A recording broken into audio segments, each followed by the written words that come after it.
Shavua Tov, everyone. I want to thank our sponsors for today, for this month. Linda Mark Grunbaum, Inishmat Mark's father, Reuven Ben Chaim. Olasham was 30th year. It is tomorrow. Shem Shem Aliyah. Thank Chaim Yoful sponsoring this month as a schut for their fighting son Binyamin. Hashem should protect him and all our soldiers. And Lilishmat, their beloved son Hillel, Olasham Ben Yaakov Sheyichya. And thank also Chaim Joe Schwartz sponsoring this month in celebration of the birth of their grandson, Gabriel Tzvi Pantiliat. So we have finally the Mishkan up and running. A certain glitch on the 8th day of the Milum with Nadav and Avihu, but with the Mishkan in effect, as Chazal tell us, the Torah tells us, God now has, so to speak, a resting place on earth.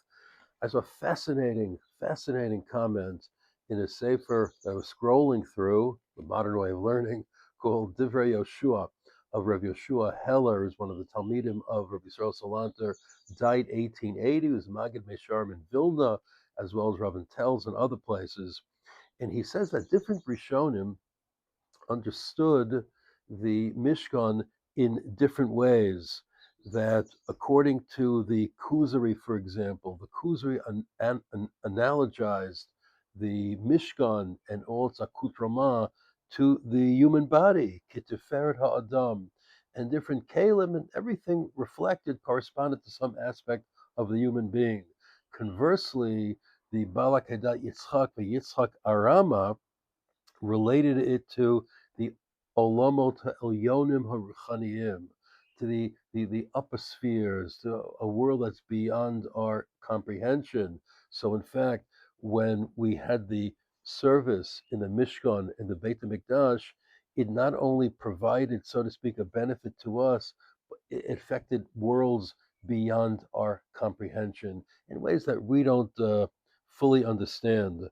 But then he said something, and this is the fascinating part that you would think we would have heard of it before.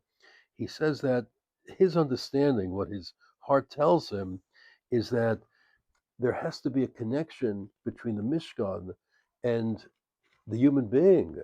The whole point of the Mishkan is v'shachanti b'tocham, that God's presence should dwell within us and not within it. And therefore the Mishkan has to be the place that reminds us va'asitem et kol mitzvotai v'tem kedoshim le'elokechem, that it reminds us of all the mitzvot, reminds us that we have to be holy to God, that we have to sanctify ourselves just like the Mishkan is sanctified. So now listen to this. He says that the Mishkan was comprised of various constituent elements. And if we think back to Truma, Tetzava, Vayakal, Pekude, we see that the Torah is very precise in how many of what has to be included in the construction of the Mishkan. So, for example, it pays to listen to it. You don't have to do your calculation, but it pays to listen to it. The 48 krashim planks in the Mishkan. Those planks each had adanim, sockets. So the sockets were 96, plus another 4 sockets for the pillars by the parochet. So that's 148. There were 10 sheets of hair, skins, made of linen, blue, purple. There were 100 loops that were included to hold it together, 50 karsei zahav, 50 golden clasps, 11, an additional 11 goat skins, 100 additional loops. There were 50 additional brass clasps. There were 15 brichim, crossbars that held the krashim, the planks together. Don't lose me now. There were 96 tabaot rings through which the crossbars would go. There was one parachet. There was a curtain. There were 4 hooks. There was 1 screen, an additional 5 pillars, 5 additional adnei nechoshet brass sockets, 5 hooks, and then the famous ones: 1 aron, 1 kaporet, cover on the Aron HaKodesh, 1 kruvim made of beaten gold, one shulchan table, one menorah, one mizbach haktoret, altar of incense that was inside, one mizbach holah, the outer altar where the animals were brought, and one kiyar.